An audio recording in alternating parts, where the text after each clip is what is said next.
Hello guys, நம்ம shop exploring சீரிஸ்ல இன்னைக்கு பார்க்க போறது சரவணா சூப்பர் ஸ்டோர். இவ்ளோ இயர்ஸா ஒப்பன்கார் ஸ்ட்ரீட்ல சரவணா செல்வரத்னம்னு இருந்துச்சு. அந்த டைம்ல ரிவ்யூ மட்டும் என்கிட்ட கேட்டிருந்தீங்கன்னா அட் இட்ஸ் வர்ஸ்ட்னு சொல்லியிருப்பேன். ஓவர் தி டேஸ்ல ஷாப்ப க்ளோஸே பண்ணிட்டாங்க. அதுக்கப்புறம் ரெனோவேஷன் எல்லாம் முடிஞ்சிட்டு ஓபன் பண்ணும்போது சரவணா சூப்பர் ஸ்டோரா இருந்துச்சு.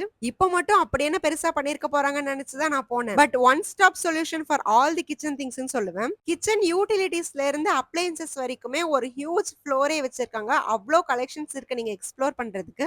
பிளாஸ்டிக் வேர், சில்வர் வேர், கிளாஸ் வேர் அப்படின்னு சொல்லிட்டு அவ்ளோ ஹியூஜ் கலெக்ஷன்ஸ் ஒரு ஃப்ளோர் ஃபுல்லா வச்சிருக்காங்க. இது மட்டும் இல்லாம அப்ளையன்சஸ் சொல்லவே வேணாம். ஃபார் ஆல் பிராண்டட் திங்ஸும் இருந்துச்சு. இது போக டின்னர் செட்ஸ், குக்வேர் செட்னு சொல்லிட்டு எலக்ட்ரானிக் ஐட்டம்ஸ் எல்லாமுமே இருக்கு. அது மட்டும் இல்லாம கிச்சன் அப்ளையன்சஸ் மட்டும் இல்லாம வீட்டுக்கு யூஸ் பண்ற ஃபேன் வரைக்கும் வச்சிருக்காங்க. ஏர் கூலர்ஸ் எல்லாமுமே இருக்கு. School kids and office going பர்சன்ஸ்க்காக water bottle and tiffin box கலெக்ஷன்ஸ்க்கு மட்டும் இவ்ளோ ஹியூஜ் கலெக்ஷன்ஸ்ங்கிற மாதிரி அவ்ளோ பெரிய ரேக்ல வச்சிருக்காங்க. கிச்சன் யூட்டிலிட்டிஸ்க்காக மட்டுமே ஒரு ஃப்ளோர் அலோகேட் பண்ணிருக்காங்க. அடுத்து நான் எக்ஸ்ப்ளோர் பண்ணது ஷூஸ் அண்ட் செப்பல்ஸ்க்காக தனி ஒரு ஃப்ளோர் வச்சிருக்காங்க.